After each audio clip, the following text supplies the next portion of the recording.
உறவுகளுக்கு வணக்கம். எண்ணெய்லாம் நல்லா பிரிஞ்சு வந்துட்டு பாருங்கள், பார்க்கவே அப்படியே ஒரு வண்ணமயமாக இருக்குது பாருங்கள். உறவுகளுக்கு வணக்கம். இன்றைக்கி நம்மளுடைய கேப்ஷன் பிடிச்ச சேனலில் நம்ம பார்க்க போகிற சமையல் வந்து சுண்ட மீன். வாங்க இது எப்படி செய்யலாங்கிறத பார்க்கலாம்.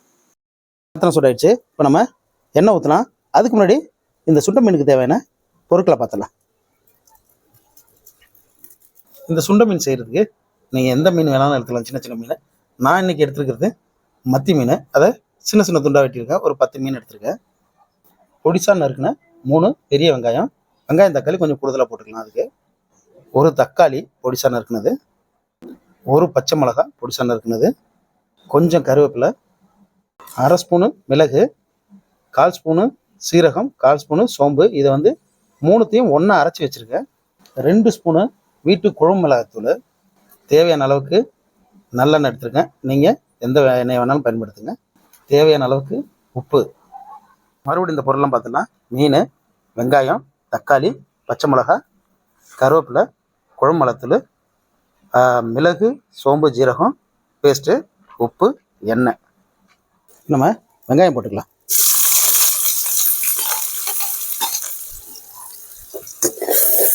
வெங்காயத்தை நல்லா வதக்கிக்கலாம். அதாவது இந்த மத்தி மீனில் ஒமேகா 3 இருக்குது. நம்ம அதிகமாக வந்து மருத்துவ குணங்கள்லாம் எதுவும் பேசாமல் இன்றைக்கி இந்த சமையலை மட்டும் பேசுவோம்.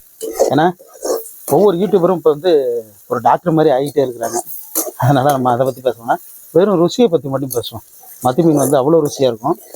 இப்போ நான் செய்யப்படுற இந்த சுண்ட மீன் இருக்குங்களே, இது வந்து கிராமத்தில் வந்து ரொம்ப ரொம்ப பாப்புலர். அதாவது இப்போ உள்ள கிராமத்தை சொல்ல, நான் முன்னாடி உள்ள கிராமத்தில் சொல்கிறேன். அப்போ வந்து இந்த தோசைக்கல்லில் மீன் வைப்பாங்க இல்லைங்களா, அது கிடையாது. இந்த மாதிரி தான் செய்வாங்க. ரொம்ப ருசியாக இருக்கும். கொஞ்சோண்டு வச்சுக்கிட்டு இவ்வளோ சோறு சாப்பிட்ருவாங்க. சுவையானது கூட இது. அடுத்தது நம்ம வந்து பச்சை மிளகா போட்டுக்கலாம். மணமாக இருக்கும் பச்சை மிளகா. எப்போதுமே நம்ம கிராமத்தில் வந்து இந்த பச்சை மிளகாலாம் போட்டு தான் எல்லாம் செய்வாங்க. காரணம் வந்து அதை வச்சுக்கிட்டு கூட கொஞ்சோண்டு கஞ்சி குடிச்சிடலாம். அது கூட இப்போ இந்த தக்காளி கொட்டிக்கலாம். இது வந்து கொஞ்சம் அந்த சாந்து கொஞ்சம் கூடுதலாக இருக்கணும். உங்களுக்கு அது சாந்து கூடுதலாக இருக்குன்னு தேவைன்னா வெங்காயம், தக்காளி, கொஞ்சம் மிளகாத்தூளை அதிகப்படுத்திங்க. அப்போ தான் சாந்து கொஞ்சம் கூடுதலாக இருக்கும். அந்த சாந்து மட்டும், அதாவது கிரேவின்னு சொல்கிறோம் இல்லையா, அதை வச்சுக்கிட்டு நம்ம சோறை சாப்பிட்றலாம். வெங்காயம், தக்காளி எல்லாமே நல்லா வதங்கட்டும். ஏன்னா கிராமத்தில் அப்போல்லாம் கடல் மீன்கள் வந்து ரொம்ப ரொம்ப கம்மியாக தான் கிடைக்கும். விலையும் ஜாஸ்தியாக இருக்கும். ஒரு ஃப்ரெஷ்ஷான மீனாக இருக்காது. ரொம்ப பழைய மீன் தான், ஐஸில் வச்ச மீன் தான் கிடைக்கும். அப்போ மாறுதலாக சாப்பிட்றதுக்கு இந்த மாதிரி விஷயங்களை செஞ்சு தான் சாப்பிடுவாங்க. நீங்களே தொடர்ந்து பாருங்களேன். ஒரு புளி வச்ச குழம்பு சாப்பிடும்போது, வித்தியாசமாக இதுமாதிரி செஞ்சு சாப்பிடும்போது கண்டிப்பாக ஒரு ருசி இருக்கும். இந்த பழைய ஆட்களுக்கு இதெல்லாம் செஞ்சு கொடுக்கும்பொழுது அவங்களுடைய பழைய மலர் நினைவுகள்லாம் வரும். ரொம்ப ரொம்ப சுவையாக இருக்குங்க. அது எனக்கு எங்கள் ஆத்தா, அதாவது அப்பாவோட அம்மா செஞ்சு கொடுப்பாங்க. நம்ம அடுத்தது இந்த சோம்பு, ஜீரகம், மிளகு அந்த பேஸ்ட்டை போட்டுக்கலாம்.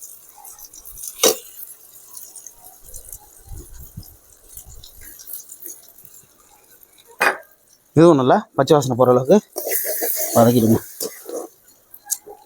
இதெல்லாம் நல்லா வதங்கிட்டு அடுத்தது நம்ம மிளகாத்தூள் போட போகிறோம். 2 ஸ்பூனு மிளகாத்தூள். இதுவும் நல்லா பச்சை வாசனை போகட்டும்.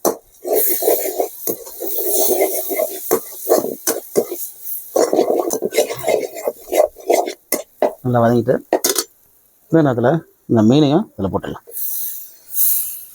நீங்கள் எந்த மீன் வேணாலும் செய்யலாம். ஆனால் சின்ன சின்ன மீனாக இருந்தால் நல்லா ருசியாக இருக்கும். பெரிய மீன்லேயும் நீங்கள் நல்லா செஞ்சு சாப்பிட்லாம். நல்லா தான் இருக்கும். இது கிராமத்தில் எப்போதுமே சின்ன மீன் கிடைக்கிறதுனால தான் நான் இந்த சின்ன மீனை அந்த ஸ்டைலில் செஞ்சு காட்டணுன்ட்டு உங்கள்கிட்ட நான் இந்த சின்ன மீனை பயன்படுத்தியிருக்கேன்.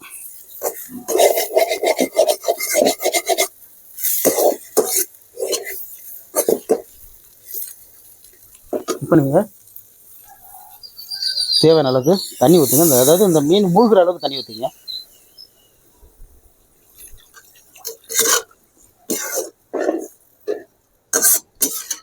ஒரு 10 நிமிஷம் வேகட்டும். கொஞ்சமாக உப்பு போட்டுங்க.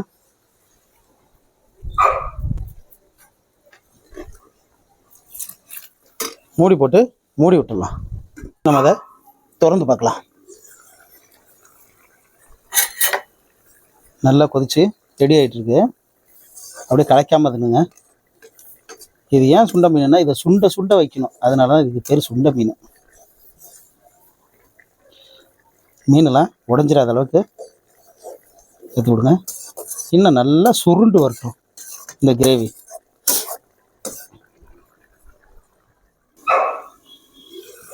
பாருங்க, நல்லா சுண்டி வந்துட்டு இருக்கு.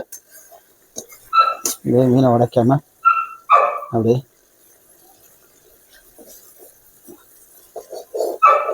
மீனை உடைச்சிடக்கூடாது. அதுக்காக ரொம்ப போட்டு கிண்ட வேணாம்னு சொல்றது. இதில் சில பேர் என்ன பண்ணுவாங்கன்னா இந்த பொரியரிசியை வறுத்து அந்த பொடியை கூட இதில் போடுவாங்க.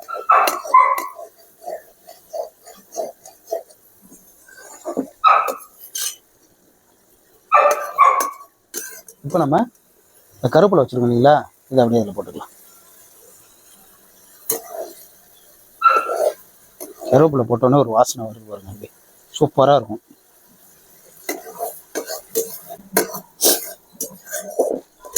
எண்ணெய்லாம் நல்லா பிரிஞ்சு வந்துட்டு பாருங்கள், பார்க்கவே அப்படியே ஒரு வண்ணமயமாக இருக்குது பாருங்கள்.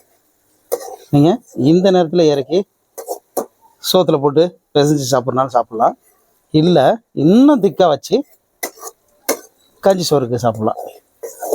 நான் வந்து இப்படியே இறக்கலான்னு பார்க்குறேன். இறக்கி நம்ம பழையதை வச்சுக்கிட்டு ஒரு புடி பிடிப்போம். பாருங்கள் எப்படி இருக்கு பாருங்கள், அம்சமாக இருக்குது பாருங்க. இந்த சுவையான சுண்ட மீன் ரெடி ஆகிடுச்சு. கிராமத்து ஸ்டைலு சுண்ட மீன். இதை நம்ம இப்போ டேஸ்ட் பார்த்துடலாம். போய் பாத்திரத்துக்கு மாற்றிப்போம். நம்ம இப்போ இதை டேஸ்ட் பார்க்கலாம். அவ்வளோ மனமாக இருக்குங்க. அதாவது இதை நம்ம இப்போ கொஞ்சமாக சும்மா ஒரு 2 துண்டு எடுத்து வச்சுக்கிட்டு கொஞ்சம் அப்படியே இந்த சாந்தெல்லாம் எடுத்து வச்சுக்கிட்டு சாப்பிட்டோன்னு வச்சுங்க, வேற மாதிரி இருக்கும். அதுதான் நம்ம கிராமத்து ஸ்டைலு சுண்ட மீன். அதுக்கு நல்லா ரேஷன் அரிசி பழையதாக இருந்ததுன்னா செமையாக இருக்கும். அப்புறம் இது ரேஷன் அரிசி பழையது. கொஞ்சோண்டு நான் அதிகமாக உப்புலாம் போட்டு சாப்பிட மாட்டேன் சாப்பாட்டில். நல்லா உருண்டையை பிடிச்சிக்கிட்டு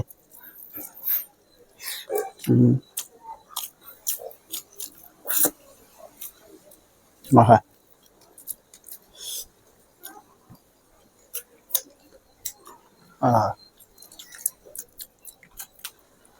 அருமையான சுண்ட மீனை நீங்களும் செஞ்சு சாப்பிட்டு பாருங்கள். சாப்பிட்ற வீடியோ, சமைக்கிற வீடியோ, நல்ல கண்டென்ட் உள்ள வீடியோ பார்க்கணும்னா நம்ம கேப்சிகம் பிடிச்ச சேனலை தொடர்ந்து பாருங்கள். சப்ஸ்கிரைப் பண்ணுங்கள், லைக் பண்ணுங்கள், ஷேர் பண்ணுங்கள். ஹைப் பட்டன் இருக்குது, அதையும் கொடுங்க. தொடர்ந்து எனக்கு ஆதரவு கொடுங்க. நீங்கள் கொடுக்குற ஆதரவு தான் புதிய விஷயங்களை நான் தொடர்ந்து போட முடியும். தயவு செய்து முழுசாக பாருங்கள். நிறைய பேர் பார்க்குறதே இல்லைங்க சப்ஸ்கிரைபரு. எனக்கு ஆதரவு கொடுங்க, தொடர்ந்து பாருங்கள். என்னன்னைக்கும் உங்களுடைய ஆதரவு எனக்கு வேணும். நன்றி உறவுகளே.